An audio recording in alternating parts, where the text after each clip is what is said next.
একদিকে যেমন ডেবরার ছবি দেখালাম, এবার একটু উদয়নারায়ণপুরের ছবি আপনাদের দেখাবো, কারণ উদয়নারায়ণপুরে জল সেখানে নামলেও কাটেনি দুর্ভোগ। উদয়নারায়ণপুর হুগলির রাজ্য সড়কে প্রায় 30 ফুট ধুয়ে সাফ হয়ে রয়েছে। গ্রামের একাধিক রাস্তাও ঠিক একই হাল। নিচু এলাকা, স্বাভাবিকভাবে নিচু এলাকায় যেতে ভরসা একমাত্র স্পিড বোটে, আর প্রশাসনের তরফ থেকে সেখান থেকে দেওয়া হচ্ছে ত্রাণ। দেখছেন সেই ছবি, সকাল থেকে ত্রাণ বিলি করা হচ্ছে, প্রশাসনের তরফ থেকে ত্রাণ বিলি করা হচ্ছে। সন্তু রয়েছে আমাদের সঙ্গে, সন্তুর কাছ থেকে একটু জেনে নেব উদয়নারায়ণপুরে সকাল থেকে ত্রাণ বিলি করা হচ্ছে, কি ছবি সেখানকার, সন্তু?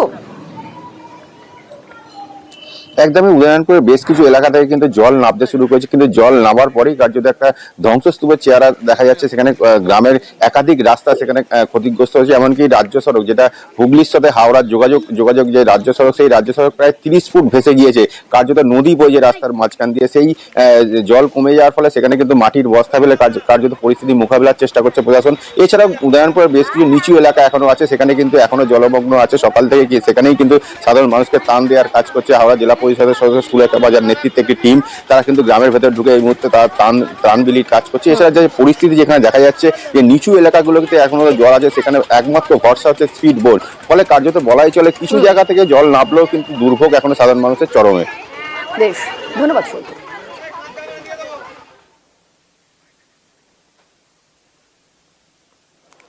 আর উদয়নারায়ণপুরের পাশাপাশি এবার একটু ঘাটালের দিকে নজর রাখতে হচ্ছে, কারণ ঘাটালে চারিদিকে এখন শুধুই জলে জল, কিন্তু ঘরে খাবার জলও নেই। স্থানীয়দের দাবি, যে জল জমে রয়েছে সেই জলই ফুটিয়ে খেতে হচ্ছে, কারণ এছাড়া তো আর কোনো উপায় নেই। আমতাতেও পানীয় জলের সংকট দেখা দিয়েছে।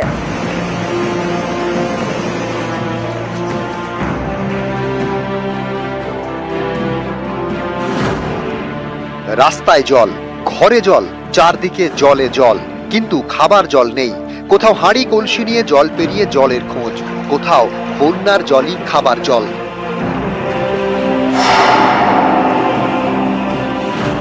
আমাদের জল টল একবারে খেতে পাইনি, আমরাই খেতে পাইনি। জল চারদিকে জলে যেমন থই থই করছে, আমরা এই জলকেই খেয়েছি। কি করব, উপায় নাই।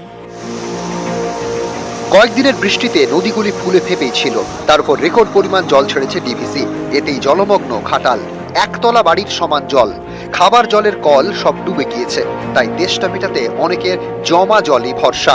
বৃহস্পতিবার এই খবর দেখানো হয় নিউজ 18 বাংলায়। পানীয় জল কি করব, আর ওই বন্যার জলই একটু ফুটিয়ে তাকে ফিল্টার করে করে খেতে হবে, এছাড়া উপায় নেই। তারপরেও কেটে গিয়েছে সময়, এখনো ঘাটালে খাবার জলের কষ্ট।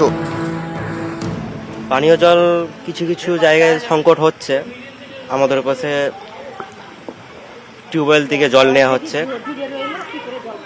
অনেক জায়গাতেই জলের সমস্যা হচ্ছে। সব জায়গায় তো জল পাওয়া যাচ্ছে, অনেক জায়গাতেই সমস্যা হচ্ছে। কেউ কেউ বলছেন অবস্থা এতটাই খারাপ যে জমা জলই ফুটিয়ে খেতে হয়েছে তাদের। আমাদের জল টল একবারে খেতে পাইনি, আমরাই খেতে পাইনি। জল চারদিকে জলে যেমন থই থই করছে, আমরা এই জলকেই খেয়েছি। কি করব, উপায় নাই। নামতে পারিনি, কি করব, স্কুলের টঙে রয়েছে অবস্থা।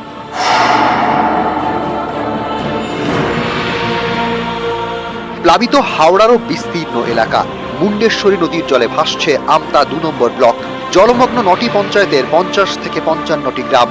এখানেও খাবার জলের সংকট। জল পেরিয়ে হাঁড়ি কলসি নিয়ে যেতে হচ্ছে খাবার জলের সন্ধানে। প্রায় 2 কিলোমিটার দূর থেকে আনতে হচ্ছে খাবার জল। বাড়িতেও জল ঢুকে গেছে, একদম পাচ্ছি থপাচ্ছি, আসতেও পাইনি, যেতেও পাইনি, লোকও নেই। পানীয় জলও কিছু নেই। এই তো শিয়াগুড়ো মোড় দিয়ে নিয়ে যাচ্ছি। 2-3 কিলোমিটার হবে। হ্যাঁ, এই শিয়াগুড়ো মোড় দিয়ে আমার বাড়ি যেতে 2 কিলোমিটার। যাতায়াত করবেন কি করে? এই তো এই রাস্তা পর্যন্ত এক কোমর জল।